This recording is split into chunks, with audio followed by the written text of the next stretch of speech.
Bonjour, bienvenue sur cette chaîne YouTube consacrée à la grammaire et la linguistique anglaise.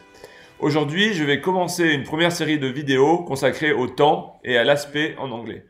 Le temps, l'aspect et la modalité sont les trois grandes catégories du groupe verbal. En réalité, il n'y a que deux temps en anglais, le présent et le prétérit. On parle aussi souvent de différence entre les notions de time et de tense. Time, c'est le temps chronologique, le temps qui passe, alors que tense renvoie à un temps grammatical, une forme, par exemple en français, l'imparfait. Ainsi, il n'y a pas de temps futur en anglais. On peut simplement renvoyer à l'avenir à l'aide du modal will. On a donc tout d'abord la possibilité verbe plus présent, exemple I know, ou bien le verbe plus le prétérit, I knew. L'aspect est donc la façon dont l'énonciateur se situe par rapport à l'événement exprimé par le verbe. Et on a essentiellement trois possibilités aspectuelles, l'aspect 0, l'aspect be plus ing et l'aspect have plus en. En plus de la marque de temps, le premier élément porte la marque d'accord du verbe à la troisième personne. Donc, ne pas oublier le S à la troisième personne du présent, sauf pour les modaux. Be plus ing et have plus en sont souvent appelées formes périphrastiques puisque elles sont composées de deux éléments séparés.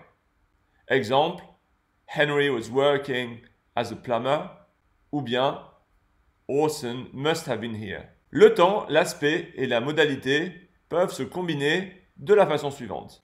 À partir de la même relation prédicative, alors une relation prédicative, c'est la mise en correspondance d'un sujet et d'un prédicat, par exemple, she played tennis, on va pouvoir obtenir les formes suivantes. Alors tout d'abord, quand il n'y a pas de marque d'aspect ni de modalité, on va avoir les temps simples, le présent, she plays tennis, ou bien le prétérit, she played tennis. Ou bien l'aspect be plus ing plus le présent, she is playing tennis, ou bien l'aspect be plus ing plus le prétérit, she was playing tennis. On peut aussi avoir l'aspect have plus en plus le présent. On peut aussi combiner les deux aspects, donc be plus ing et have plus en, ce qui va donner au présent she has been playing tennis et au prétérit she had been playing tennis. On peut aussi avoir les auxiliaires de modalité.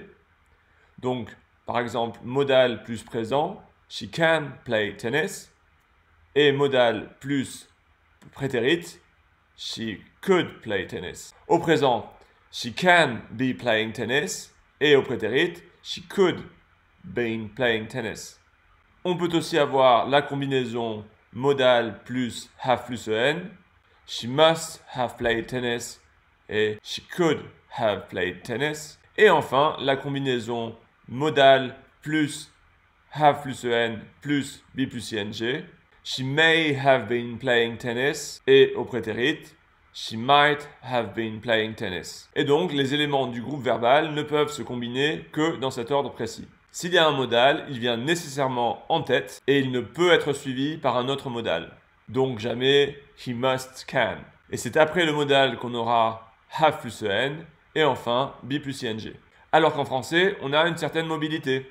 On a ainsi, il peut avoir manqué son train, ou bien il a pu manquer son train. Alors qu'en anglais, l'ordre est plus fixe, plus rigide. He may have missed his train. Voilà, c'est fini pour cette présentation rapide. Je ferai ensuite une série de vidéos sur le présent et le prétérit. Si cette vidéo vous a plu, vous pouvez vous abonner à ma chaîne et liker cette vidéo. Merci et à bientôt.